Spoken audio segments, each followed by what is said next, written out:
Waktu dan tempat kami persilahkan, Pastor. Baik, selamat malam Bu Regina, Bu Lina, untuk kesempatan yang diberikan kepada saya, di mana kita bisa berjumpa lagi melalui Zoom pada kesempatan hari ini, bertepatan dengan Hari Raya Santo Yohanes dari Salib. Semoga saudara-saudari sekalian, Bapak Ibu, masih dalam keadaan sehat, baik, ataupun yang sedang sakit, semoga mendapat kekuatan dari Tuhan, penghiburan, dan selalu didoakan oleh sesama dalam komunitas ini.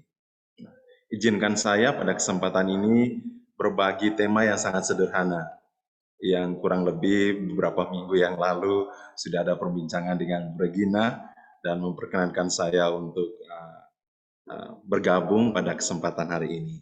Terima kasih banyak Bu Regina untuk undangannya untuk bergabung. Saya akan share screen-nya untuk saudara-saudari sekalian.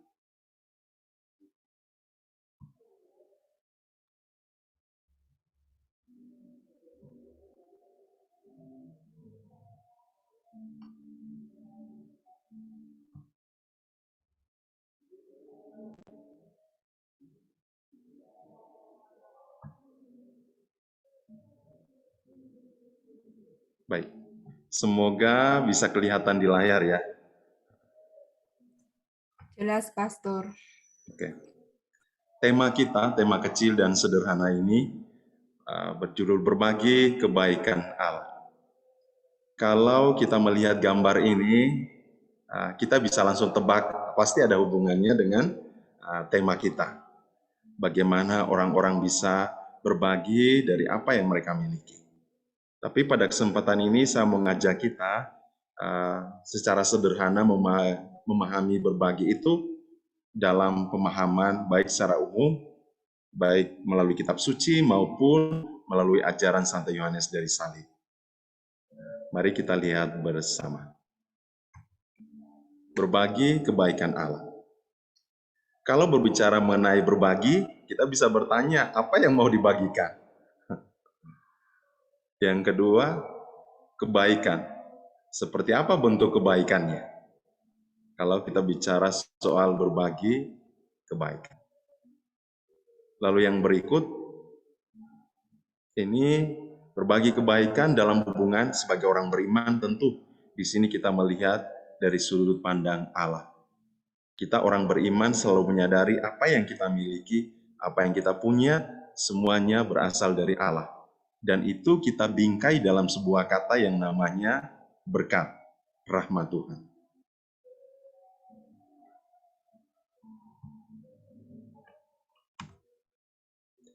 Untuk mendalami berbagi kebaikan Allah ini, saya mengajak kita untuk mengikuti bacaan Injil yang akan kita dengarkan bersama-sama.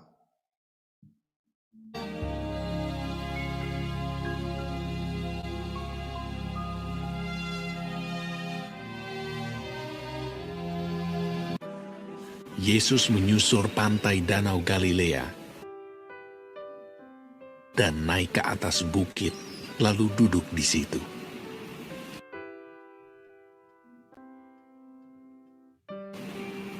Kemudian orang banyak berbondong-bondong datang kepadanya membawa orang lumpuh, orang timpang, orang buta, orang bisu, dan banyak lagi yang lain. Lalu meletakkan mereka pada kaki Yesus, dan Ia menyembuhkan mereka semuanya. Orang bisu berkata-kata, orang timpang sembuh, orang lumpuh berjalan, orang buta melihat. Maka takjublah orang banyak itu melihat, dan mereka memuliakan Allah Israel. Lalu Yesus memanggil murid-muridnya dan berkata, "Hatiku tergerak oleh belas kasihan kepada orang banyak itu. Sudah 3 hari mereka mengikuti aku, dan mereka tidak mempunyai makanan. Aku tidak mau menyuruh mereka pulang dengan lapar. Nanti mereka pingsan di jalan." Kata murid-muridnya kepadanya, "Bagaimana di tempat sunyi ini kita mendapat roti?" untuk mengenyangkan orang banyak yang begitu besar jumlahnya.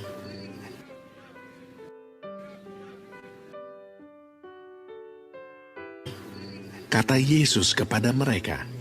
Berapa roti ada padamu? Jawab mereka. 7, dan ada lagi beberapa ikan kecil. Lalu Yesus menyuruh orang banyak itu duduk di tanah. Sesudah itu ia mengambil ke-7 roti dan ikan-ikan itu, mengucap syukur, memecah-mecahkannya,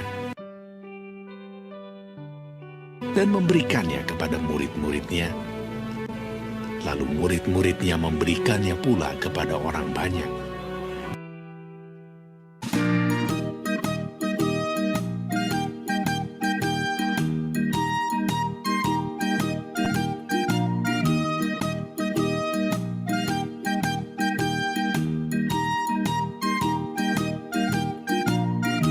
Dan mereka semuanya makan sampai kenyang.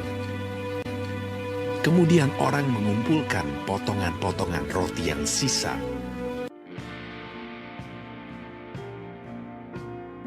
Tujuh bakul penuh. Yang ikut makan ialah 4.000 laki-laki, tidak termasuk perempuan dan anak-anak. Lalu Yesus menyuruh orang banyak itu pulang.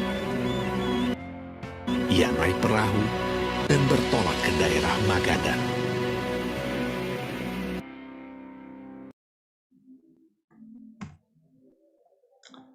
Saudara-saudari yang terkasih, itu Injil diambil di Injil Matius. Dan semua kita pasti sudah banyak mendengar, banyak merenungkan mengenai Injil ini.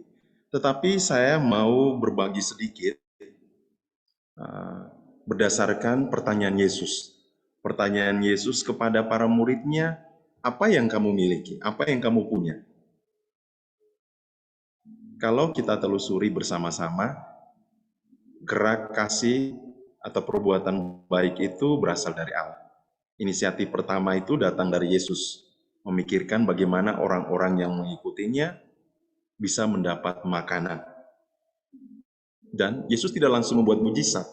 Justru Yesus meminta para muridnya untuk memberi dulu apa yang mereka punya. Dan akhirnya mereka kumpulkan beberapa roti, ada ikan juga. Dan melalui apa yang mereka berikan, Yesus membuat roti yang begitu banyak, sampai orang makan kenyang bahkan lebih, berlimpah. Dari kisah Injil ini kita bisa melihat bagaimana Allah yang Maha Kasih itu mewujudkan ungkapan kasihnya secara konkret melalui roti dan ikan yang dipergandakan. Kasih yang sama, Allah yang oleh Yohanes dikatakan sebagai God is love, Allah adalah kasih itu, sekarang meminta supaya kasih yang sama yang sudah diberikan kepada manusia itu bisa dibagikan kepada orang lain. Maka tadi dia mengajak para muridnya untuk mengumpulkan dulu apa yang manusia punya yang sudah diberikan oleh Allah. Supaya apa? Manusia belajar untuk berbagi. Belajar bagaimana mereka sudah terima dari Tuhan secara cuma-cuma, sudah saatnya juga mereka berbagi kepada orang lain.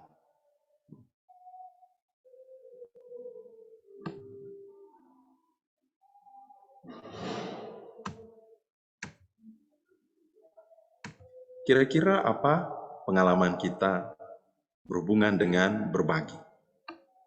Tentu semua kita pasti punya pengalamannya masing-masing. Ada yang punya pengalaman pribadi, bagaimana berbagi kepada tetangganya di tengah masa pandemi. Ada yang berbagi untuk orang-orang yang lagi kesulitan, mengalami musibah, dan lain sebagainya.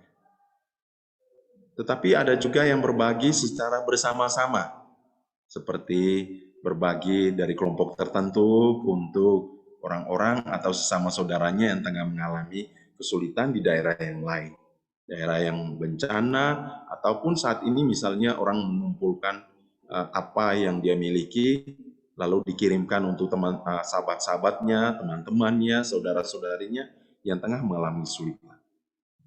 Kita bisa berbagi pengalaman pribadi kita. Yang kedua, kita juga bisa berbagi pengalaman bersama kita. Tetapi bisa juga kita berbagi pengalaman orang lain. Bagaimana orang berbagi kebaikan kepada sesamanya. Pengalaman berbagi dari orang lain inilah yang juga mau saya tunjukkan melalui video kisah berbagi sederhana ini. Mari kita ikuti bersama-sama.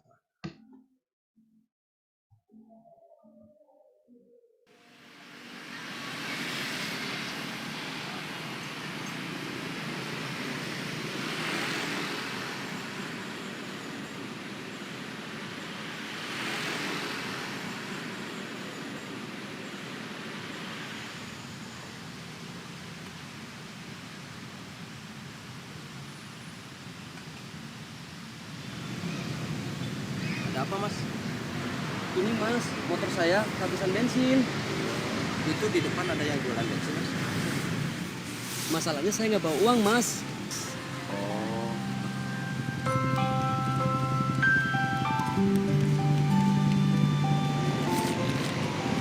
Ini mas, pakai uang ini aja dulu. Nggak apa-apa nih mas. Mas ikhlas. Alah nggak jadi soal itu mas. Tuh tukang bensinnya ada di depannya. Terima kasih ya mas. Jarang-jarang ada orang kayak mas ini. Udah kalau gitu saya ngisi bensin dulu aja di depan mas ya. Iya mas. Itu tukang bensinnya depan sebelah kanan ya mas. Ya mas, makasih mas. Ya sama-sama mas.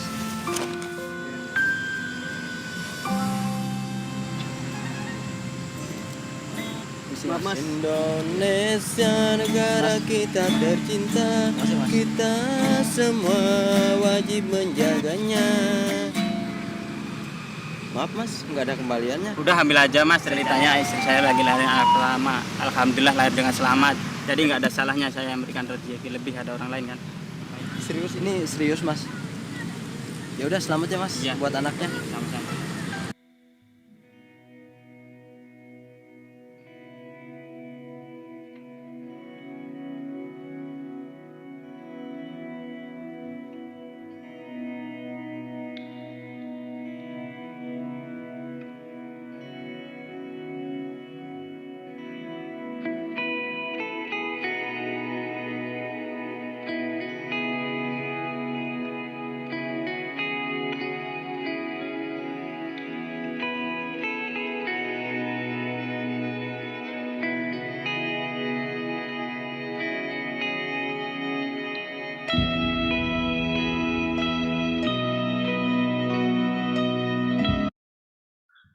Bapak Ibu, saudara-saudari yang terkasih, tadi itu sekilas mengenai video seorang pemuda yang kalau tadi kita ikuti secara singkat melihat secara jelas isi dompetnya hanya berapa, tetapi rasa iba, rasa empatinya terhadap orang lain membuat dia langsung memberi tanpa berpikir panjang.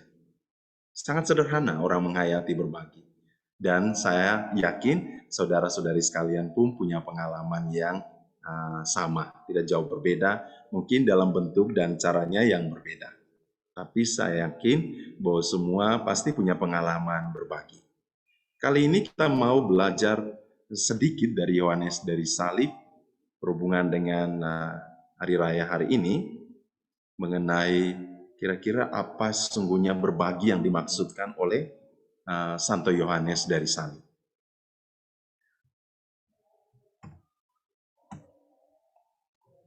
Santo Yohanes dari Salib ini punya pengalaman hidup yang memang sangat keras ya.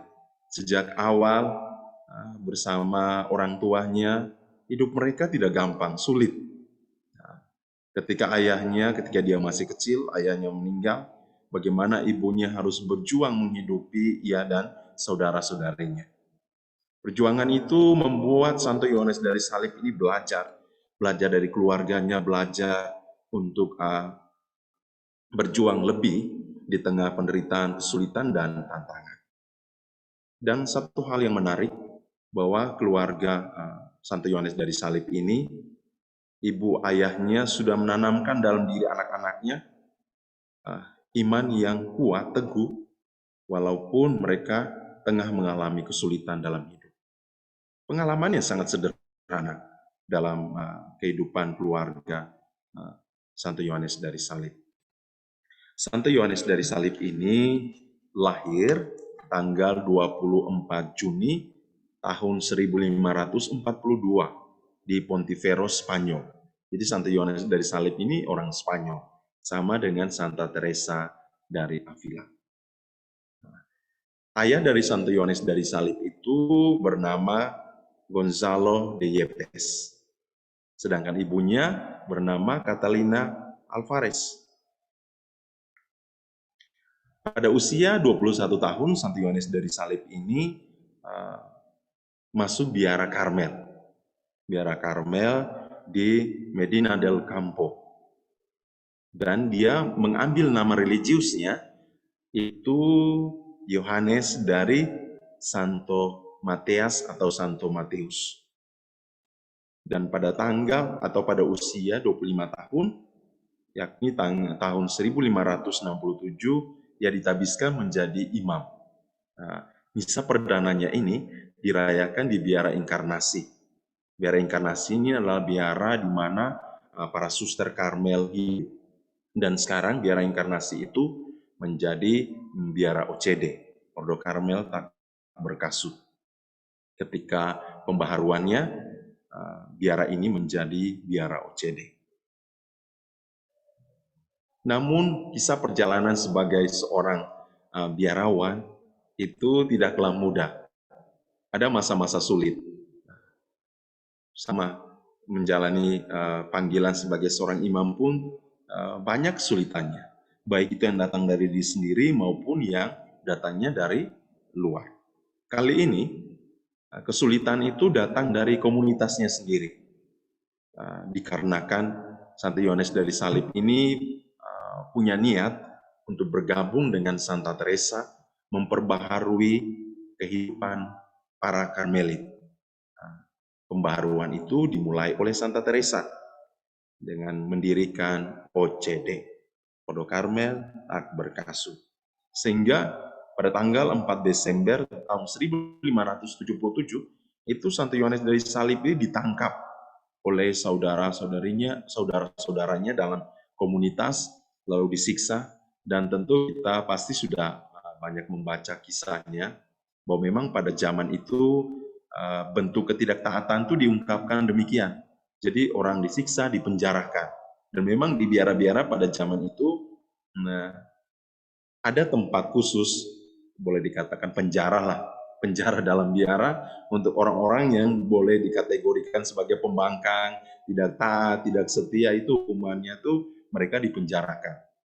Ya, dispiritualkan, tetapi sebenarnya itu penyiksaan besar juga sih untuk orang secara fisik. Dengan harapan dia bisa belajar untuk taat, setia, dan lain sebagainya. Namun Santo Yohanes dari Salib ketika dipenjarakan itu tepat pada tanggal 15 Agustus 1578 dia berusaha untuk melepaskan diri dari penjara komunitas itu. Kalau bahasa lebih sederhana, dia melarikan diri. Dan pergilah bertemu dengan Santa Teresa. Waktu itu masih Suster Teresa. Pada saat itulah mulai perbincangan dan lain sebagainya. Akhirnya Santa Teresa mulai pendirian biara OCD Putri dan seterusnya mendirikan juga OCD Putra. OCD Putra ini salah satu anggota pertamanya adalah Santo Yohanes dari Salib. Sehingga OCD Putra itu didirikan tahun 1560 di Duruelo, Spanyol.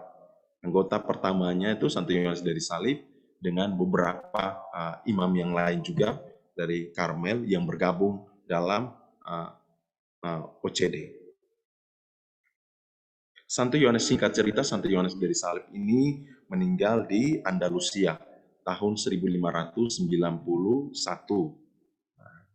Dan dia meninggal pada usia 49 tahun. Mungkin itu singkat cerita mengenai Santo Yohanes dari Salib. Itulah namanya pengalaman pribadi. Jadi Santo Yohanes dari Salib ini, walaupun orang kudus, punya pengalaman yang memang tidak mengenakan. Seperti pengalaman ditolak, dipenjarakan. Selain itu, di tengah pengalaman ditolak, dipenjarakan, penderitaan, tapi dia juga menggunakan kesempatan itu sebagai pengalaman untuk meningkatkan hidup rohaninya. Jadi mencoba melihat kesulitan-kesulitan dalam kacamata iman, secara rohani, secara spiritual.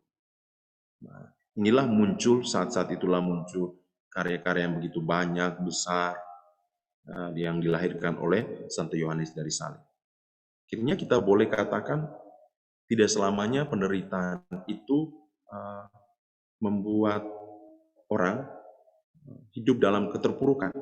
Terkadang penderitaan itu kalau dilihat dalam kacamata iman bisa membantu orang untuk bangkit, semakin mendekatkan diri kepada Tuhan. Orang melihat apa yang Tuhan mau katakan dalam menjalani kesulitan-kesulitan hidup setiap hari. Apa kira-kira yang mau Tuhan bicarakan melalui penderitaan yang saya alami. Di tengah situasi itulah Santo Yohanes dari Salib bertemu dengan Santa Teresa.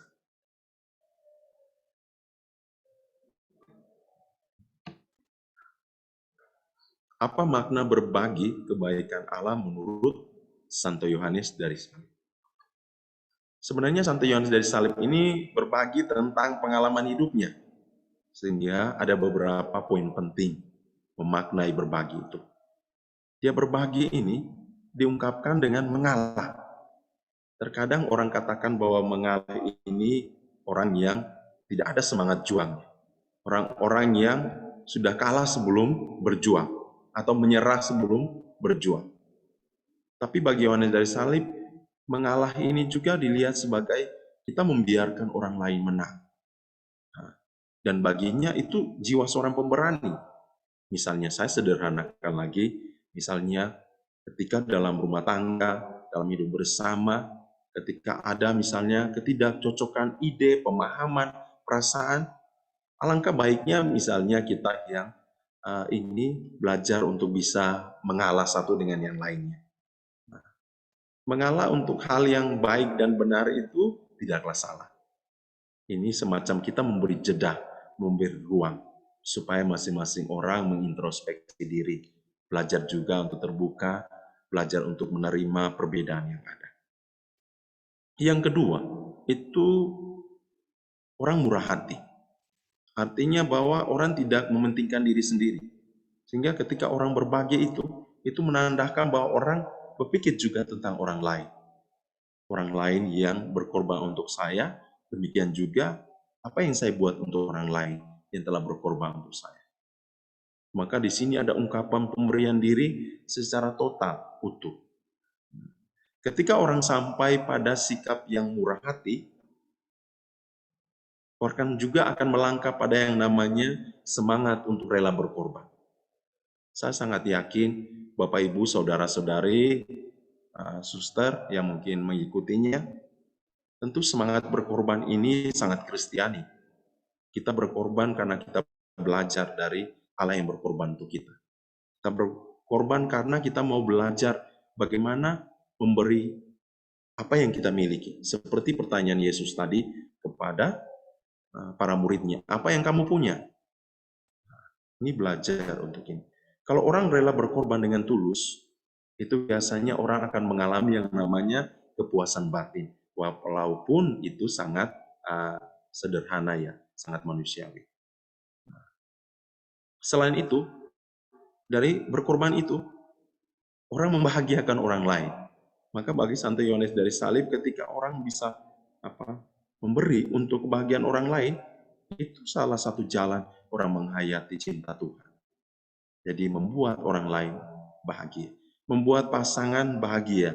Membuat anak-anak bahagia, atau anak-anak membuat orang tuanya bahagia, atau sebaliknya.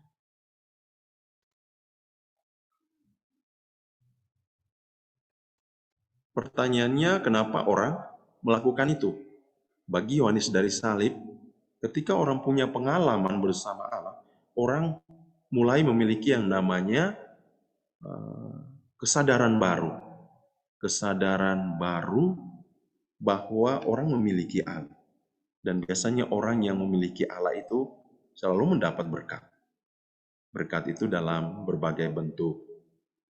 Tidak selamanya dalam bentuk uang, materi, secara finansial, tapi bisa berkat dalam cara yang lain. Seperti kesehatan, sukacita, kekuatan, kedamaian, dan lain sebagainya. Bagaimana atau jalan atau caranya? Melalui apa? Doa. Maka ketika Santa Teresa maupun Yohanes dari Salib ini mendirikan OCD, itu mereka pertama-tama yang ada dalam benaknya adalah bagaimana membuat komunitas itu sebagai komunitas doa. Maka saya sangat bersyukur komunitas Love Praying Family ini selalu ada aktivitas rohani yang dilalui dengan doa bersama. Doa ini sangat penting.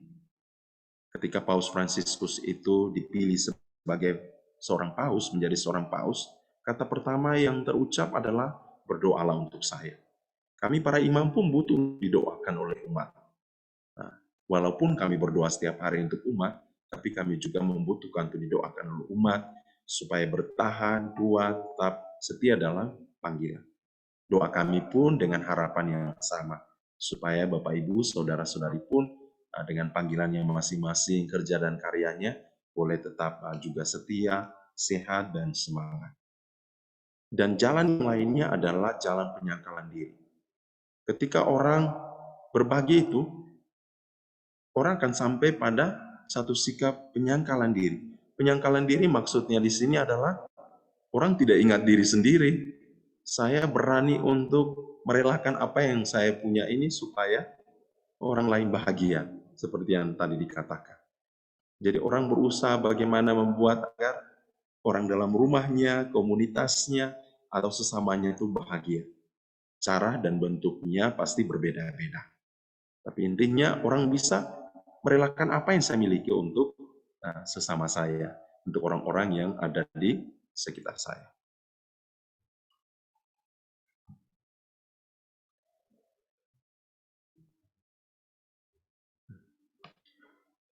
Bagaimana cara agar orang bisa berbuat baik dalam berbagi atau berbuat baik itu? Oleh Yohanes dari Salib, langkah yang perlu dibuat adalah orang perlu untuk membersihkan jiwa. Apa yang dibersihkan? Keinginan kita. Terkadang kita jatuh atau terjebak dengan cinta diri yang berlebihan. Orang hanya menuntut agar keinginannya terpenuhi. Atau misalnya dalam keluarga, bapak minta agar istrinya lebih memperhatikan dirinya. Tapi dia sendiri tidak pernah memberi perhatian untuk istrinya. Atau sebaliknya. Orang menuntut agar orang lain berbuat baik kepadanya. Tapi dia sendiri sulit untuk berbagi atau berbuat baik. Membersihkan jiwa dari apa? Membersihkan jiwa juga dari keterikatan. Keterikatan di dalam keegoan kita, sulit untuk bisa berbagi walaupun hal itu kecil dan sederhana. Yang berikut adalah ambisi. Dan untuk 3 hal ini kita akan lihat bersama melalui beberapa poin ini.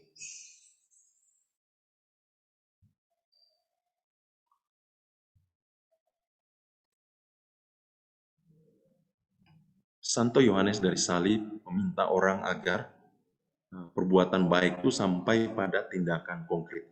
Berbagi itu sampai pada tindakan konkret. Tindakan konkret itulah wujud dari cinta kasih. Ketika orang sampai pada tindakan cinta kasih yang konkret, itu orang akan terbawa dengan sebuah pemahaman bahwa apa yang saya buat ini berharga di mata Allah. Jadi orang lebih, Yohanes dari Salib meminta orang supaya sampai pada tindakan cinta kasih yang konkret. Terkadang orang, misalnya, hidup rohaninya baik, tapi hidup setiap harinya tidak sesuai dengan hidup rohaninya. Orang lebih mengejar aktivitas rohaninya, lupa dengan sesamanya atau anggota keluarganya atau orang sekitarnya yang tengah mengalami kesulitan. Nah, oleh karena itu, Santo Yohanes dari Salib katakan lebih berharga tindakan cinta kasih itu di hadapan Allah daripada penglihatan rohani. Ini memang ada dalam konteks Santo Yohanes dari Salib di mana banyak orang-orang yang punya penglihatan rohani. Banyak sekali penglihatan rohani itu bentuk dan ininya. Tetapi mereka terkadang mengejar yang hal rohani, lupa dengan wujud nyata dari pengalaman rohani itu. Nah, tindakan cinta kasih juga oleh Yohanes dari Salib itu katakan jauh lebih berharga daripada terikat pada penglihatan dan penampakan. Terkadang mungkin karena orang punya pengalaman rohani tertentu, ada yang sampai pada wujud konkret. Tapi terkadang membuat orang terjebak dengan penglihatan, penampakan itu, merasa cukup. Akhirnya orang tidak lagi sampai pada sentuhan sebagai manusia, wujud konkret dari pengalaman rohaninya. Ini yang mau juga ditekankan oleh Santo Yohanes dari Salib. Orang boleh mengejar hidup rohani, tetapi tidak menyangkal kehidupan setiap hari. Kehidupan yang konkret. Selain cinta kasih, tindakan cinta kasih, yang kedua adalah keterikatan. Bagi Yohanes dari Salib inilah hambatan manusia mencapai Allah. Saking terikatnya orang dengan hal-hal yang sangat duniawi, bisa juga sangat rohani, sampai orang tidak bisa berbagi apa yang dia miliki untuk orang lain. Yang kedua, orang bisa jatuh dalam kesombongan rohani. Ini bisa kita lihat dalam cerita Injil, yang mana Yesus mengangkat kisah mengenai seorang yang orang Farisi dan seorang berdosa. Di mana orang Farisi ini pergi ke bait Allah, dia kemukakan semua kehebatannya kepada Tuhan. Prestasi-prestasinya, bolehlah dia ungkapkan ini. Tapi yang membuat hal agak aneh adalah ketika dia mengungkapkan prestasi-prestasi itu, dia juga menyampaikan atau memojokkan sesamanya, saudaranya yang ada di belakangnya yang sangat menyesal, orang berdosa, dan lain sebagainya. Terkadang orang bisa jatuh dalam situasi ini, jatuh dalam kesombongan rohani. Atau misalnya, ketika orang mengaku dosa, sekarang kan masa Advent. Ketika ada sesamanya keluarga yang tidak mengaku dosa, orang serta-merta, kamu ini, lihat tidak mengaku dosa, lihat saya ini, saya lebih pantas nanti rayakan Natal. Kamu tidak pantas. Terkadang orang bisa terjebak dengan hal-hal aktivitas rohani ini, sehingga membuat orang masuk dalam sebuah sikap kesombongan rohani. Orang melihat ketika dia mengada aktivitas, dia lebih baik daripada orang yang lain. Justru semakin orang rohani, itu orang akan semakin rendah hati. Menerima orang lain, walaupun dengan berusaha membantu sesama, tapi tidak menghina, meremehkan, apalagi menganggap diri lebih layak dan orang lain tidak layak dan tidak pantas. Yang berikut, ambisi. Apa maksudnya? Santo Yohanes dari Salib katakan orang yang punya sikap seperti ini, itu dia langsung katakan orang yang tindakan yang tidak berkenan, tindakan yang tidak layak di hadapan Tuhan. Maka dibutuhkan sebuah sikap iman yang baik dari orang-orang hidup rohaninya yang baik juga, itu berusaha supaya hidupnya itu berkenan kepada Allah. Maka bagi Yohanes dari Salib itu tidak ada alasan untuk orang membanggakan diri. Saya juga sampai saat ini merenungkan imamat yang saya miliki pun itu bukan milik saya. Saya diurapi dengan imamatnya Yesus. Sehingga dalam beberapa minggu ini saya sedang mendampingi retret secara offline di tempat rumah retret kami ini di Bajawa. Beberapa kelompok para guru saya sampaikan, termasuk guru-guru agama, saya katakan, jangan melihat bahwa kami diurapi, lalu kami lebih suci, lalu Anda paling berdosa. Itu menurut saya sebuah pemahaman yang keliru. Justru kami pun orang berdosa. Yang membuat kami layak dan suci itu karena imamat Yesus itu. Karena Yesus yang membuat kami dilayakkan. Tapi secara manusiawi, selamanya kami orang berdosa. Sama seperti saudara-saudari sekalian. Jadi tidak ada orang yang berhak untuk menjudge saya lebih layak, lebih suci, lebih pantas di hadapan Tuhan, lalu Anda orang berdosa. Itu menurut saya sebuah pemahaman yang sedikit keliru. Maka sikap yang perlu dibuat, yang diajak oleh Santo Yohanes dari Salib adalah menundukkan diri dan rendah hati. Rendah hati ini memang boleh dikatakan gampang-gampang sulit. Orang rendah hati untuk mengakui kelemahan, rendah hati untuk menyadari keberdosaan, rendah hati untuk menyadari keterbatasannya itu tidak mudah. Rendah hati untuk bisa berbagi, memberi, entah itu memberi dalam kelimpahan atau memberi dalam keterbatasan. Pemberian ini bisa diwujudkan dalam berbagai bentuk dan cara. Seperti kita, ketika saudara-saudari masuk dalam grup ini, tentu di situ ada sharing-sharing, berbagi. Itu juga cara sederhana kita berbagi. Berbagi pengalaman suka duka kita, berbagi tentang perasaan kita, berbagi tentang pikiran kita, berbagi tentang pengalaman-pengalaman hidup yang mengenakan maupun tidak. Itu juga adalah cara sederhana kita menghayati bagaimana berbagi. Allah yang sedang kita nantikan, yang mau kita rayakan hari kelahirannya nanti, juga Allah yang sebenarnya mengajak kita untuk memberi. Karena Ia sudah memberi dirinya. Supaya kita belajar dari Allah cara memberi. Maka untuk sampai bisa memberi, butuh sikap untuk rendah hati.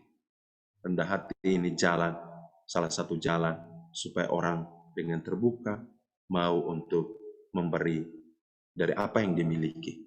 Supaya nanti pertanyaan Yesus, apa yang kamu miliki? Apa yang kamu punya? Apa kira-kira yang kita berikan untuk keluarga kita? Apa yang kita berikan untuk komunitas kita? Apa yang kita berikan untuk gereja kita?